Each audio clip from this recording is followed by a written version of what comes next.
Welcome to the fragrant of flash blooms with dignity season 3। तो यह season 3 की story जहां सीजन 2 एंड हुआ था वहीं से स्टार्ट हुई है, जहां रिंतारो और वागुरी के स्कूल फील्ड ट्रिप के बाद हमें नेक्स्ट इन रेस्टोरेंट का दिखाया जाता है। और आज रिंतारो और वागुरी के फ्रेंड्स ने मिलने का प्लान किया हुआ था। और जब सुबारू यहाँ आई उसने देखा कि सभी यहाँ पर पहले से ही आ चुके हैं, इसलिए वो थोड़ी कंफ्यूज है कि क्या मैंने टाइमिंग कुछ गलत सुन लिया था। और अभी सुबारू ये सब चीजें सोच रही थी कि तभी जैसे उसके फ्रेंड्स ने हैप्पी बर्थडे कहा, सुबारू काफी सरप्राइज्ड है और हमें पता चला कि आज सुबारू का बर्थडे है, इसलिए सभी ने उसे सरप्राइज देने का प्लान किया था। और आज सुबारू के बर्थडे के लिए भी रिंतारो ने ही केक बनाया है। और हाँ, सुबारू के आने से पहले जब वेटर ने इस केक को देखा था वो सच में काफी सरप्राइज्ड हो गया। एंड हमेशा की तरह अभी भी रिंतारो अपना इतना तारीफ सुनकर काफी एम्बैरेस्ड फील कर रहा है। और हाँ, सिंस रिंतारो ने सुबारू के लिए केक बनाया है, इसलिए साकू, आयातो और उसामी तीनों मिलकर सुबारू के लिए एक प्रेजेंट लाए हैं। और इन तीनों ने काफी सोचने के बाद ही सुबारू के लिए प्रेजेंट डिसाइड किया है। और कह सकते हैं कि सिंस साकू ने ही मेनली सुबारू के लिए प्रेजेंट डिसाइड किया था, इसलिए उसामी और आयातो ने साकू को ही ये प्रेजेंट उसामी को देने की जिम्मेदारी भी दी है। बट जाहिर है कि साकू इन सब चीजों में कुछ खास अच्छा नहीं है, इसलिए वो अभी सुबारू को प्रेजेंट देते टाइम काफी एम्बैरेस्ड फील कर रहा है। बट फिर भी उसने अपना करेज इकट्ठा करके सुबारू को गिफ्ट दिया। एंड जिस तरह से साकू ने सुबारू को गिफ्ट दिया, ये देखकर उसामी का कहना है किसी को गिफ्ट देने का ये तरीका बिल्कुल अच्छा नहीं है। एंड ये सारी बातें सुनकर जाहिर है कि साकू काफी एम्बैरेस्ड फील कर रहा है। लेकिन वहीं सुबारू ये गिफ्ट ओपन करने के लिए सच में काफी एक्साइटेड है। और सिंस अभी सुबारू ये गिफ्ट ओपन करने के बाद कुछ कह नहीं रही है, इसलिए उसामी को लग रहा है कि शायद सुबारू को ये गिफ्ट पसंद नहीं आया। लेकिन ऐसा बिल्कुल नहीं है, बल्कि सिंस सुबारू अपना कॉफी खुद बनाती है, इसीलिए साकू ने उसे एक कॉफी मग दिया है। एंड ये गिफ्ट रिसीव करके सुबारू सच में काफी खुश है और घर पहुंचते ही वो इसे यूज भी करने वाली है। और हाँ, थोड़ी देर बातें करने के बाद सभी ने फील्ड ट्रिप पर जो भी एक दूसरे के लिए गिफ्ट लाया था उसे एक्सचेंज भी किया। एंड इसके बाद घर की तरफ जाते हुए भी ये सभी फील्ड ट्रिप के बारे में बातें कर रहे हैं। एंड फाइनली वागुरी ने रिंतारो के लिए जो मिनिएचर लाफिंग स्टैचू लाया था वो उसे दिया। एंड ये गिफ्ट रिसीव करके रिंतारो भी काफी खुश है। और हाँ, बस यही नहीं, रिंतारो ने भी वागुरी के लिए एक छोटा सा बनी रैबिट लाया है। एंड ये देखकर वागुरी भी काफी खुश है और उसे लग रहा है कि भले ही हम दोनों अलग अलग जगह फील्ड ट्रिप पर गए थे, बट फिर भी हमने एक दूसरे के लिए काफी हद तक सिमिलर ही गिफ्ट लाया है। इसलिए इन दोनों ने बनी रैबिट और लाफिंग स्टैचू का एक एक पीस रखने का डिसाइड किया, ताकि इससे इन्हें ऐसा लगे कि मानो ये दोनों साथ में फील्ड ट्रिप पर गए थे। एंड इसके बाद हमें नेक्स्ट सीन रिंतारो के घर का दिखाया जाता है। और अभी अपने रूम में जाते हुए रिंतारो वागुरी के थ्रू दिया हुआ गिफ्ट के बारे में सोच रहा है। और अभी वो सीढ़ियों पे चढ़ ही रहा था कि तभी उसे थोड़ा अजीब फील हुआ। और जब उसने नीचे देखा, नीचे कोई और नहीं बल्कि स्टेयर्स पर उसका बड़ा भाई सोया हुआ है। और अभी वो रिंतारो के ब्लैक हेयर्स देखकर काफी सरप्राइज है और वो ऐसे बिहेव कर रहा है मानो वो रिंतारो को इन बालों में पहचान ही नहीं रहा है। और उसे लग रहा है कि रिंतारो को पक्का कुछ हुआ है, इसीलिए उसने अपना हेयर कलर चेंज किया है। बट रिंतारो बार बार अपने भाई को समझाने की कोशिश कर रहा है कि वो जैसा सोच रहा है वैसा कुछ भी नहीं है। एंड इसके बाद हमें नेक्स्ट डे स्कूल के बाद का सीन दिखाया जाता है। और जैसे ही रिंतारो घर लौटा, उसका भाई उसके बाल काटने के लिए काफी एक्साइटेड है। और रिंतारो को भी इस चीज से जरा भी प्रॉब्लम नहीं है। और अभी बाल काटते हुए रिंतारो का भाई उससे उसके ब्लॉन्ड हेयर के बारे में बातें कर रहा है। और वो जानना चाह रहा है कि क्या रिंतारो तुमने खुद अपना ब्लॉन्ड हेयर ब्लैक डाई किया है। और जब रिंतारो ने हाँ कहा, ये सुनकर अब उसका भाई ये भी जानना चाह रहा है कि क्या तुम फिर से इन्हें ब्लॉन्ड करने का प्लान कर रहे हो। और सिंस अभी रिंतारो शांत है, इसलिए सोतारो का कहना है कि फिर से बाल डाई करना काफी प्रॉब्लमेटिक हो सकता है, इसलिए अगर तुम चाहो तो अगली बार मैं तुम्हारा हेयर डाई कर सकता हूँ। लेकिन वही रिंतारो का कहना है कि शायद इसकी जरूरत नहीं पड़ेगी और वैसे भी मुझे मेरे काले बाल पसंद हैं। और सिंस अभी रिंतारो ने अपने हेयर ब्लॉन्ड करने से मना कर दिया, इसलिए सोतारो अपनी मॉम का हेयर कलर चेंज करना चाह रहा है। बट इतने लंबे टाइम तक ब्लॉन्ड हेयर रखने की वजह से अब रिंतारो की मॉम को भी अपने ब्लॉन्ड हेयर काफी पसंद आने लगे हैं, इसलिए वो भी इन्हें चेंज नहीं करना चाहती। और अभी तक तुम सबको भी समझ आ चुका होगा कि सोतारो का सपना एक स्टाइलिश और ब्यूटिशियन बनना है। और अभी सभी इसी बारे में बातें कर रहे हैं। एंड सोतारो का एम और गोल सुनने के बाद रिंतारो भी अब अपने गोल और ड्रीम के बारे में सोच रहा है। बट जाहिर है कि उसे इस क्वेश्चन का आंसर अभी बिल्कुल नहीं मिल पा रहा है। एंड इसके बाद हमें नेक्स्ट सीन में दिखाया जाता है जैसा कि रिंतारो और सोतारो ने प्लान किया था, अभी दोनों साथ में बाहर घूमने आए हैं और दोनों अभी केक और अपने ड्रीम्स के बारे में ही बातें कर रहे हैं। और साथ ही सोतारो रिंतारो के फील्ड ट्रिप की फोटोज और वीडियोस देखते हुए उससे उसके फ्रेंड्स के बारे में भी पूछ रहा है। और अभी रिंतारो सोतारो को अपने फ्रेंड्स की पिक्चर दिखाई रहा था कि तभी अचानक से इन पिक्चर्स के बीच वागुरी का पिक्चर भी आ गया। एंड जाहिर है कि वागुरी को देखकर सोतारो रिंतारो को अभी टीच कर रहा है और वो उससे वागुरी के बारे में जानना चाह रहा है। और अभी बातें करते हुए हमें इन दोनों के बचपन का थोड़ा फ्लैशबैक भी दिखाया जाता है, जहाँ रिंतारो ने हर एक चीज से हार मान ली थी। लेकिन वहीं सोतारो हमेशा उसके साथ टाइम स्पेंड करने की अपनी पूरी कोशिश करता था ताकि वो रिंतारो को अच्छा फील करा सके। और अब रिंतारो को अपने फ्रेंड्स के साथ इतना खुश देखकर सोतारो काफी सेटिस्फाइड है। और हाँ, सोतारो रिंतारो के फ्रेंड्स और वागुरी से मिलना भी चाहता है। और जब रिंतारो ने इसके पीछे का रीजन पूछा, सोतारो का कहना है कि शायद मैं उन्हें भी तुम्हारी तरह हेयर कट दे सकूं। एंड इसके बाद हमें नेक्स्ट सीन में दिखाया जाता है हमेशा की तरह वागुरी और रिंतारो साथ में पढ़ाई कर रहे हैं। और सिंस जल्दी विंटर ब्रेक भी स्टार्ट होने वाला है, इसलिए वागुरी विंटर ब्रेक के लिए काफी एक्साइटेड है। और वहीं रिंतारो के मन में अभी भी शातरो की कई हुई बातें चल रही हैं। जब उसने रिंतारो से पूछा था कि क्या तुम वागुरी को प्रॉपर्ली क्यूट कह पाओगे, और जाहिर है कि ये क्वेश्चन पूछने के बाद शातरो को रिंतारो के फेस एक्सप्रेशन से समझ आ रहा है कि उसने वागुरी को आज तक कभी भी ऐसा कुछ नहीं कहा है। इसलिए रिंतारो भी शातरो से जानना चाह रहा है कि अगर तुम ये चीज समझ रहे हो तो आखिर तुमने ये क्वेश्चन मुझसे क्यों पूछा, जिसका शातरो ने जवाब दिया क्योंकि मुझे पता है कि अगर तुम ऐसा कुछ कहोगे तो वागुरी सच में काफी खुश होगी। और शातरो ने ये भी बताया कि हाई स्कूल के टाइम जब मेरी गर्लफ्रेंड डिफरेंट हेयर स्टाइल के साथ डेट पर आई और मैंने उसे सिंपल एडवाइस दिया, वो ये सुनकर काफी गुस्सा हो गई थी। तो अब मुझे लगता है कि उस टाइम मुझे उसकी तारीफ करनी चाहिए थी। और अभी रिंतारो शातरो की कई बातों के बारे में सोच ही रहा था कि तभी जैसे ही वागुरी ने अचानक से उसे पूछा कि रिंतारो तुम कहीं खोए हुए लग रहे हो, तुम ठीक हो ना। जाहिर है कि वागुरी की बात अचानक से सुनकर रिंतारो घबरा गया और अब रिंतारो अपने स्टडीज पर फोकस करने की पूरी कोशिश कर रहा है, क्योंकि उसके हिसाब से वागुरी उसके लिए स्पेशली यहाँ पर आई है, इसलिए वो वागुरी का टाइम बिल्कुल ऐसे वेस्ट नहीं कर सकता। और अभी रिंतारो ये सब सोच ही रहा था कि तभी वागुरी ने उससे कहा कि मैं नोटिस कर पा रही हूँ तुमने अपना हेयर कट किया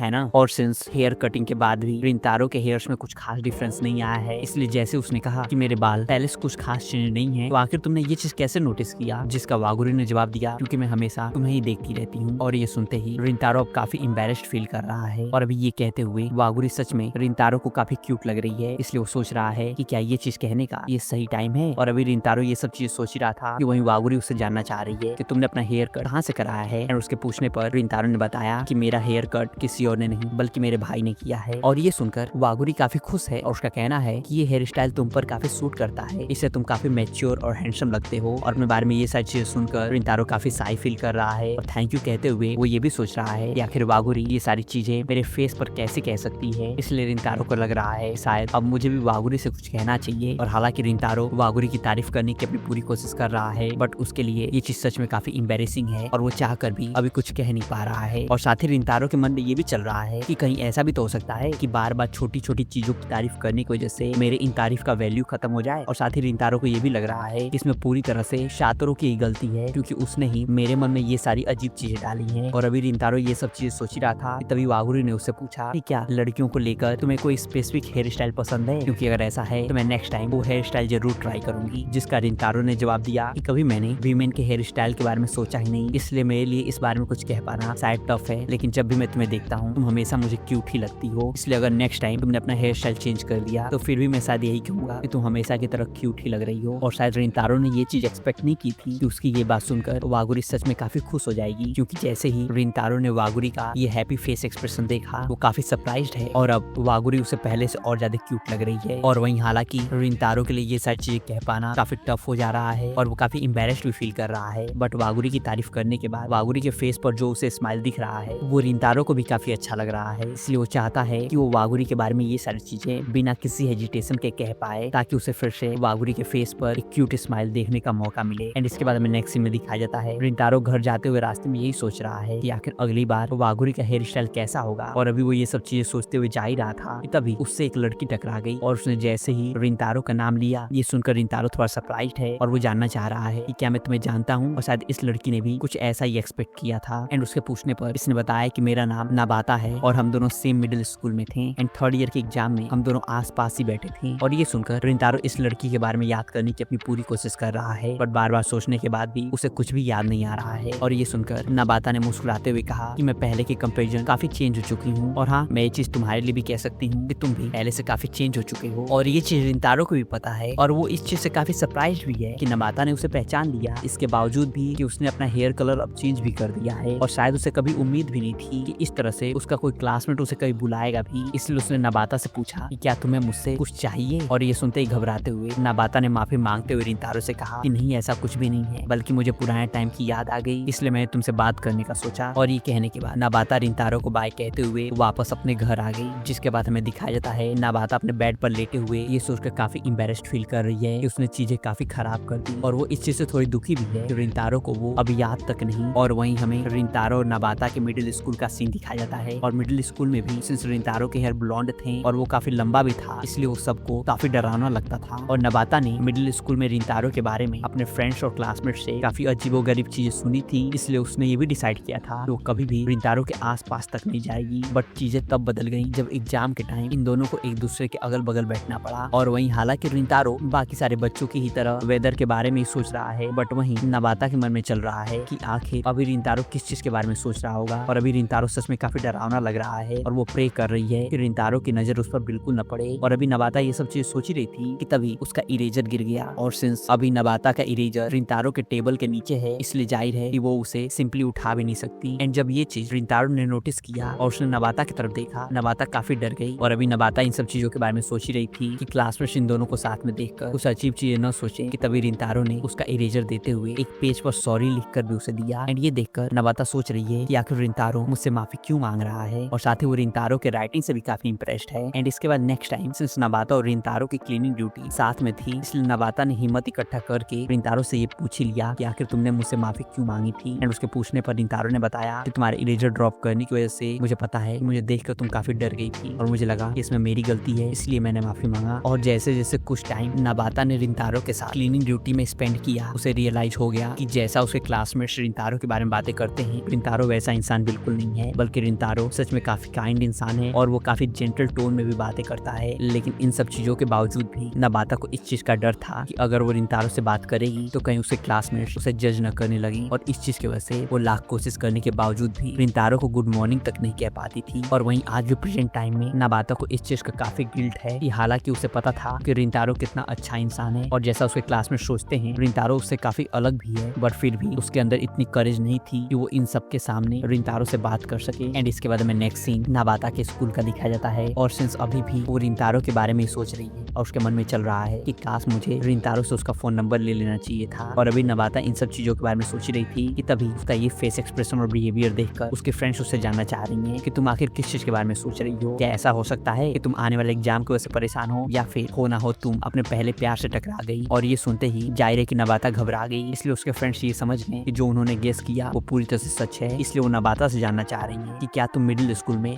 पियर्सिंग और ब्लॉन्ड हेयर वाले लड़के से मिली हो जिसकी वजह से ही तुमने खुद को इतना चेंज किया है। एंड रिंतारो का ये सारा डिस्क्रिप्शन सुनकर नबाता ने अपने फ्रेंड से पूछा कि आखिर तुम सब उसके बारे में ऐसे क्यों बता रही हो जैसे वो कोई अजीब इंसान था। और अभी बातें करते हुए नबाता ने अपने फ्रेंड्स को ये भी बताया कि मिडिल स्कूल एंड होने के बाद सेरेमनी के टाइम मेरा नोटबुक गायब हो गया था और मैंने लाख कोशिशों के बावजूद भी तो नोटबुक मुझे नहीं मिला, जो कि मेरे लिए सच में काफी स्पेशल था। और अभी मैं हार मानकर जा ही रही थी तभी रिंतारो मेरे सामने आ गया और उसने नोटबुक देते हुए बताया कि ये नोटबुक मुझे क्लासरूम में मिला। और अभी ये दोनों बातें कर ही रहे थे कि जैसे ही क्लीनिंग करते हुए इनके क्लासमेट ने इन्हें देखा, नबाता घबराते हुए वहां से चली गई। और आज भी नबाता को इसी चीज का रिग्रेट है कि वो रिंतारो को अच्छे से थैंक यू तक नहीं कह पाई। एंड नबाता की ये सारी बातें सुनकर उसकी फ्रेंड साथ उसकी रोने लगी, क्योंकि उसके साथ भी एलिमेंट्री स्कूल में कुछ ऐसा ही हुआ था और आज तक उस मेमोरी को भूल नहीं पाई है। एंड अपनी फ्रेंड की ये सारी बातें सुनकर नबाता को रियलाइज हुआ कि अगर वो रिंतारो से अपने दिल की बात नहीं कहेगी तो उसे हमेशा इस दुख के साथ ही जीना पड़ेगा। और ये रियलाइज करने के बाद वो शायद अभी दौड़ते हुए रिंतारो के पास ही जा रही है और साथ ही उसके मन में उसने जो भी रिंतारो से बातें की थी वो सारी चल रही हैं। और वो अभी स्टेशन की तरफ जाते हुए लगातार यही प्रे कर रही है कि प्लीज अगर मुझे मौका मिले तो मैं तुमसे अच्छे से माफी मांगना चाहती हूँ। और वो भगवान से प्रे भी कर रही है कि मुझे उससे मिलने का सिर्फ एक मौका चाहिए। और ये सब सोचते हुए जब नबाता स्टेशन पर पहुंची, वो ये देखकर काफी मायूस है कि यहाँ रिंतारो नहीं है। और अब उसे लग रहा है कि शायद उस दिन जब वो रिंतारो से मिली थी वो एक कोइंसिडेंस ही था, ना कि टाइमिंग। बट जो भी हो, हार मानकर घर जाने से पहले नबाता ने थोड़ी देर और रिंतारो का वेट करने का डिसाइड किया, जिसके थोड़ी ही देर बाद यहाँ रिंतारो भी आ गया। और रिंतारो को अचानक से देखकर वो अब काफी नर्वस और शाई फील कर रही है। और अभी वो रिंतारो को बुलाने ही वाली थी कि तभी उसने नोटिस किया कि रिंतारो के साथ एक लड़की भी है और नबाता इन दोनों के इतने करीब है कि वॉल के पीछे होने के बावजूद भी इसे रिंतारो और वागुरी की पूरी बातें सुनाई दे रही है। रिंतारो और वागुरी की बातें सुनकर नबाता को भी समझ आ चुका है कि ये दोनों डेट कर रहे हैं। यहाँ तक कि वागुरी को रिंतारो के हाथों बना के काफी अच्छा भी लगता है। और वागुरी रिंतारो की मॉम से भी मिल चुकी है एंड रिंतारो की मॉम को भी वागुरी काफी पसंद है। जिसके बाद हमें नेक्स्ट सीन में दिखाया जाता है नबाता पार्क में बैठी हुई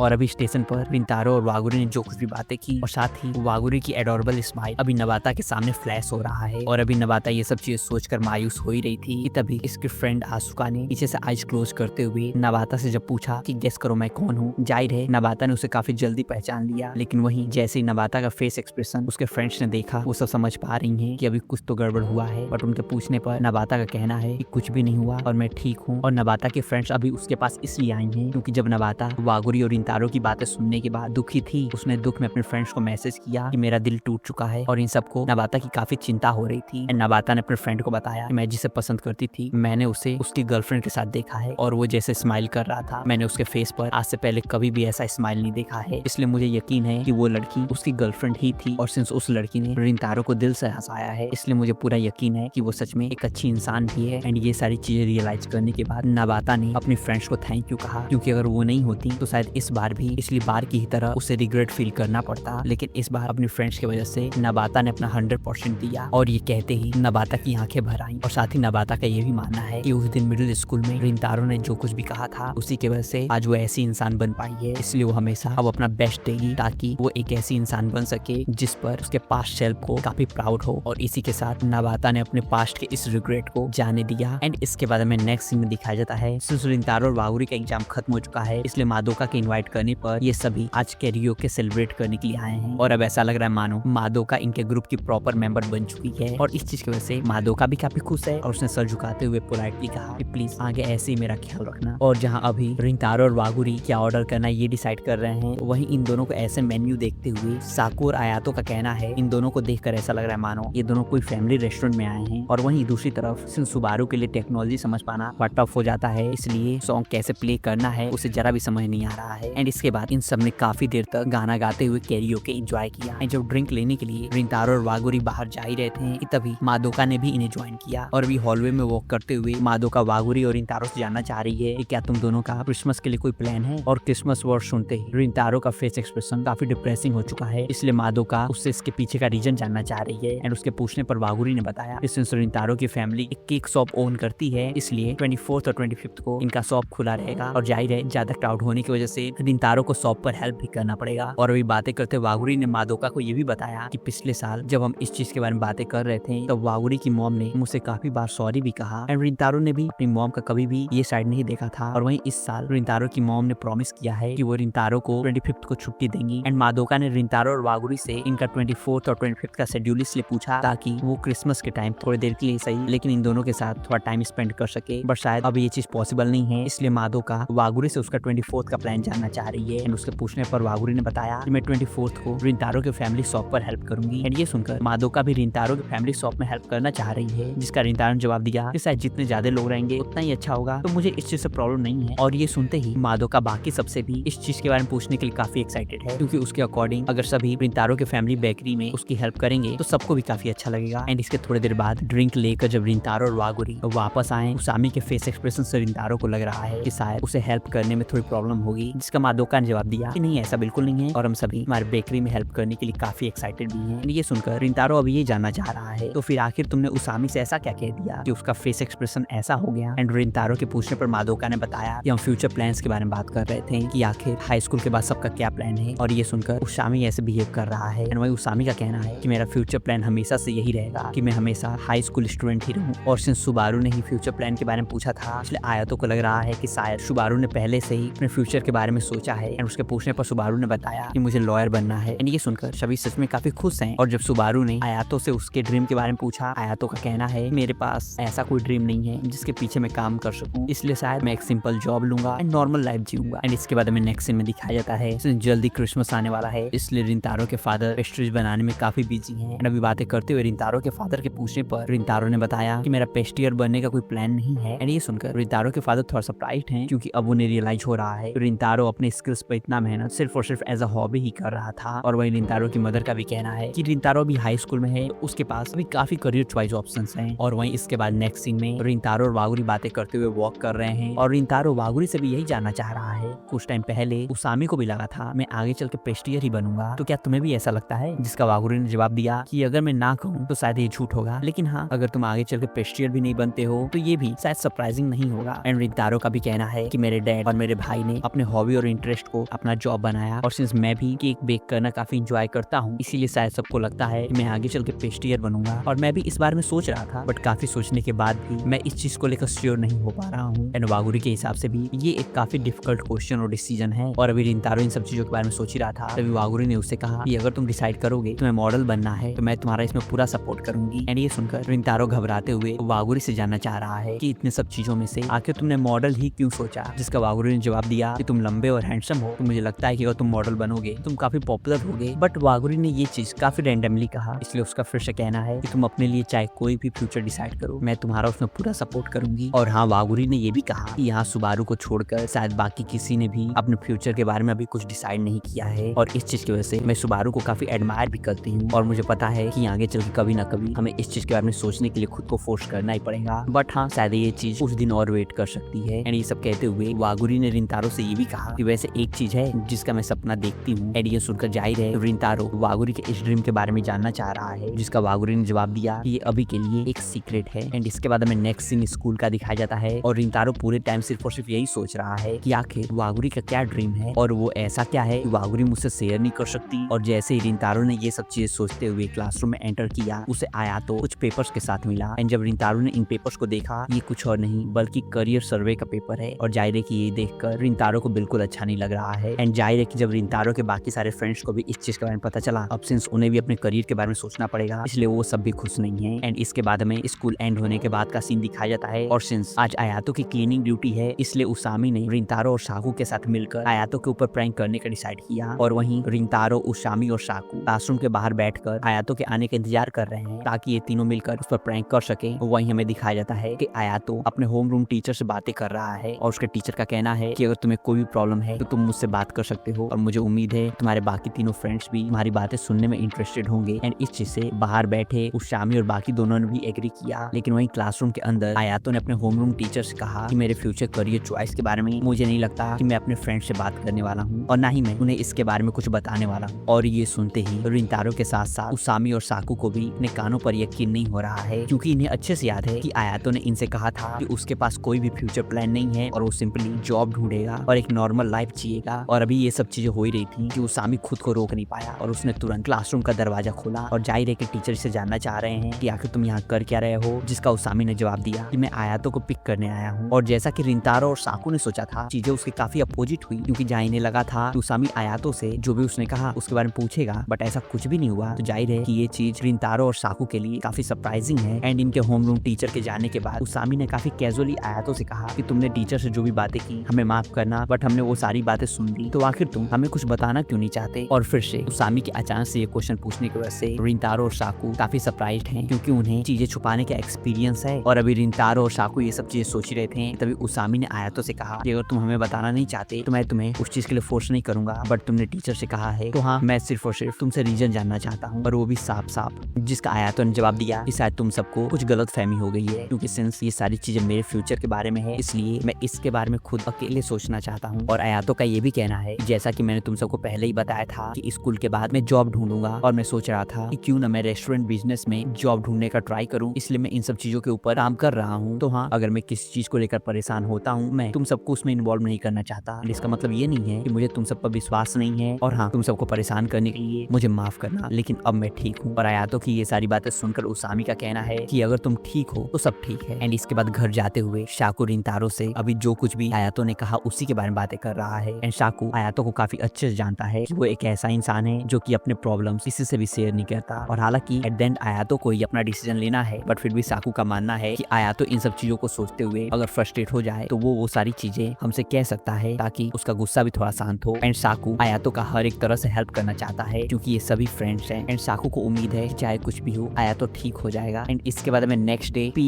क्लास का सीन दिखाया जाता है, बट सिंस रिंतारो अपना शूज क्लास में ही भूल गया, इसलिए आयातो से क्लासरूम की कीज लेने के बाद जब रिंतारो वापस अपने क्लासरूम में शूज लेने आया, वापस लौटते हुए उसका पैर बेंच से टकरा गया। और ये डेस्क किसी और का नहीं बल्कि आयातो का है, जिसकी वजह से आयातो का बैग नीचे गिर गया और बैग की सारी चीजें बाहर आ गई। और इस बैग में कुछ तो ऐसा है जिसे देखकर रिंतारो काफी शॉक्ड है। और वहीं दूसरी तरफ वागुरी के स्कूल में वागुरी, सुबारू और उनके बाकी सारे फ्रेंड्स बातें कर रहे हैं, जहाँ वागुरी क्लोजिंग सेरेमनी एंड होने के बाद रिंतारो के घर पर उसकी हेल्प करने के लिए काफी एक्साइटेड है। और वहीं सुबारू इस चीज को लेकर काफी पैनिक में है कि कहीं वो रिंतारो की हेल्प करने की जगह उनका कुछ नुकसान न करा दे। जिसका वागुरी ने जवाब दिया कि जो चीज अभी तक हुई नहीं उसके बारे में सोचकर तुम पैनिक मत करो, और अगर ऐसा कुछ हुआ भी तो मैं तुम्हारी पूरी हेल्प करूंगी। और साथ ही वागुरी अपने डेट के बारे में सोच रही है, साथ ही वो ये भी सोच रही है कि अभी रिंतारो क्या कर रहा होगा। और वहीं दूसरी तरफ हॉलवे में वॉक करते हुए रिंतारो ने आयातो से फिर से कंफर्म किया कि आखिर तुम कहाँ पर काम करने वाले थे। एंड उससे पूछने पर आयातो ने बताया कि शायद एक रेस्टोरेंट में। जिसके बाद में थोड़ी देर पहले का सीन दिखाया जाता है, जब रिंतारो से गलती से आयातो का बैग गिर गया। उसे आयातो के बैग में सिविल सर्वेंट टेस्ट एग्जाम का नोट्स मिला, और रिंतारो यही सोच रहा है कि एक तरह से देखा जाए तो आयातो ने झूठ नहीं बोला, वो जॉब ही करने वाला है, बट अगर उसका प्लान किसी रेस्टोरेंट में काम करने का है तो आखिर क्यों उसके पास ये बुक है। और सिंस बुक पर बुक मार्क देखने के बाद रिंतारो को ये तो रियलाइज हो चुका है कि आयातो इस चीज को लेकर काफी सीरियस है, बट उसे ये समझ नहीं आ रहा है कि अगर ऐसा है तो आखिर वो अपना पैशन क्यों नहीं फॉलो कर रहा है। एंड रिंतारो अभी चाह कर भी आयातो से ये चीज कुछ पूछ नहीं सकता, क्योंकि उसके हिसाब से अगर उसने ऐसा कुछ किया तो ये काफी एरोगेंट साउंड करेगा और वैसे भी उसके पास खुद कोई अपना फ्यूचर प्लान नहीं है। एंड इन सब चीजों के बारे में सोच कर रिंतारो काफी परेशान भी हो रहा है। एंड इसके बाद हमें स्कूल एंड होने के बाद का सीन दिखाया जाता है और अभी वागुरी अपने फ्रेंड से बातें कर ही रही थी, तभी जैसे उसे रिंतारो का मैसेज रिसीव हुआ कि क्या मैं तुमसे आज मिल सकता हूँ। इन्हें बाय कहने के बाद वागुरी दौड़ते हुए रिंतारो से मिलने आई। एंड रिंतारो से मिलते ही वागुरी उसे जानना चाह रही है कि आखिर तुम्हें कुछ हुआ है क्या, और जो भी है मुझसे शेयर कर सकते हो, मैं तुम्हारी पूरी बात सुनूंगी। जिसका रिंतारो ने जवाब दिया कि नहीं, जैसा तुम सोच रही हो वैसा कुछ भी नहीं है, मैं सिर्फ और सिर्फ तुम्हें अभी देखना चाहता था, और सिंस ये दोनों कल मिलने ही वाले थे इसलिए वागुरी को पता है कि रिंतारो ने सिर्फ और सिर्फ उसे देखने के लिए यहाँ पे तो नहीं बुलाया है। जिसके बाद हिचकिचाते हुए रिंतारो ने वागुरी से फिर से कंफर्म किया कि क्या सच में तुम मेरी बातें सुनने में इंटरेस्टेड हो। जिसके बाद हमें अगले सीन में दिखाया जाता है रिंतारो और वागुरी दोनों साथ में बेंच पर बैठे हुए हैं और बाहर बारिश हो रही है। एंड रिंतारो ने आयातो का बिना नाम लिए हर एक चीज के बारे में वागुरी को बताया और वो उसे जानना चाह रहा है इस सिचुएशन में आखिर मुझे क्या करना चाहिए। एंड अपने मन की ये सारी बातें कहने के बाद रिंतारो ने वागुरी से इस डिफिकल्ट सिचुएशन में उसे इन्वॉल्व करने के लिए सॉरी कहा। एंड उसके सॉरी कहते ही वागुरी ने तुरंत उसे हक कर लिया। एंड जाहिर है ये चीज अचानक से होने की वजह से रिंतारो पूरी तरह से शॉक्ड और एम्बैरेस्ड है। एंड इन दोनों के कन्वर्सेशन में हमें पता चला कि वागुरी ने रिंतारो को अभी इसलिए हक किया है ताकि वो उसका एंग्जाइटी थोड़ा कम कर सके। और उसका ये भी कहना है कि मुझे पता है कि शायद मैं तुम्हारे प्रॉब्लम्स को सॉल्व करने में हेल्प न कर सकूं, बट मैं तुम्हारे लिए इतना कर सकती हूँ और मुझे यकीन है कि सब कुछ ठीक हो जाएगा। और ये सब कहते हुए वागुरी रिंतारो को और टाइटली हक कर रही है। इसलिए रिंतारो ने पीछे हटते हुए वागुरी से कहा कि क्या तुम अभी मुझे एक बच्चे की तरह ट्रीट कर रही हो। एंड जाहिर है कि रिंतारो का एम्बैरेस्ड फेस और उसकी ये सारी बातें सुनकर वागुरी अभी मुस्कुरा रही है और उसका कहना है कि नहीं, ऐसा बिल्कुल नहीं है। और यहाँ से जाने से पहले वागुरी ने फिर से रिंतारो से कहा कि अगर तुम्हें कभी भी मेरी हेल्प चाहिए तो मैं हमेशा तुम्हारे साथ हूँ। रिंतारो के यहाँ से जाने के बाद हमें पता चला कि वागुरी भी उसे हक करते टाइम काफी नर्वस थी, बट स्टिल उसने अपना बेस्ट दिया। और वहीं जब रिंतारो घर लौटा उसकी मॉम ने उससे कंफर्म किया कि तुम्हारे फ्रेंड्स क्लोजिंग सेरेमनी के बाद आने वाले हैं ना। एंड जब रिंतारो ने हाँ कहा उसकी मॉम ये सुनकर काफी खुश है कि उन्हें रिंतारो के फ्रेंड्स को एक साथ यहाँ पर देखने का मौका मिलेगा। और वहीं रिंतारो का फेस एक्सप्रेशन अभी देखकर उसकी मॉम काफी अच्छे समझ रही है कि अभी कुछ तो हुआ है, इसलिए उन्होंने रिंतारो से क्लियरली पूछा कि कुछ हुआ है ना, और ये चीज मुझे तुम्हारे फेस से पता चल रहा है। जिसके बाद रिंतारो ने अपनी मॉम को भी आयातो का बिना नाम लिए हर एक चीज क्लियरली बताया। एंड आयातो का नाम न लेने के बावजूद भी पता नहीं कैसे उसकी मॉम ये समझ गई कि रिंतारो अभी आयातो के बारे में ही बात कर रहा है। एंड ये सुनकर रिंतारो सच में काफी शॉक्ड हो गया, जिससे उसकी मॉम को भी ये कंफर्म हो गया कि जो वो सोच रही थी वो बिल्कुल सही है। एंड रिंतारो की मॉम का कहना है कि मेरे ख्याल से तुम्हें इस चीज के बारे में नहीं सोचना चाहिए, क्योंकि शायद तुम इसमें कुछ कर नहीं सकते, बट हाँ बेटर यही रहेगा कि तुम आयातो से अपनी फीलिंग्स के बारे में बात कर लो और तुम उसे बताओ कि तुम अभी क्या सोच रहे हो। क्योंकि तुम दोनों चाहे कितने भी करीब हो, बट कुछ चीजें ऐसी भी हैं जिनके बारे में अगर तुम दोनों बात नहीं करोगे तो शायद तुम दोनों को एक दूसरे की फीलिंग्स के बारे में कभी पता भी नहीं चलेगा। और मैं बस इतना चाहती हूँ कि आगे चल के कभी भी तुम्हें इस चीज का रिग्रेट न रहे, और जब आयातो को उसके क्वेश्चंस का आंसर मिल जाए तो तुम सिर्फ और सिर्फ उस पर विश्वास रखना। एंड अपनी मॉम की ये सारी बातें सुनकर रिंतारो ने भी खुद से कहा कि आयातो चाहे कुछ भी कहे मैं उसके हर एक डिसीजन को एक्सेप्ट करूंगा और मैं उसकी उसमें पूरी हेल्प भी करूंगा। एंड इसके बाद हमें नेक्स्ट सीन 24 दिसंबर का दिखाया जाता है, और सिंस आज आयातो का क्लास ड्यूटी है इसलिए वो इस चीज के बारे में भी सोच रहा है, और साथ ही वो भी करियर सर्वे के डॉक्यूमेंट्स को भी देख रहा है। और अभी आयातो इन सब चीजों के बारे में सोच ही रहा था, तभी यहाँ पर अचानक से रिंतारो आ गया। रिंतारो को अचानक से देखकर आयातो घबरा गया और वो जानना चाह रहा है कि आज वो भी इस टाइम पर रिंतारो यहाँ पर कर क्या रहा है। जिसका रिंतारो ने जवाब दिया कि मुझे पता था कि इस टाइम पर सिर्फ तुम्हारी क्लास ड्यूटी है, इसलिए तुम्हारे अलावा यहाँ पर कोई भी नहीं होगा और मुझे तुमसे किसी चीज के बारे में बात करनी है। और अब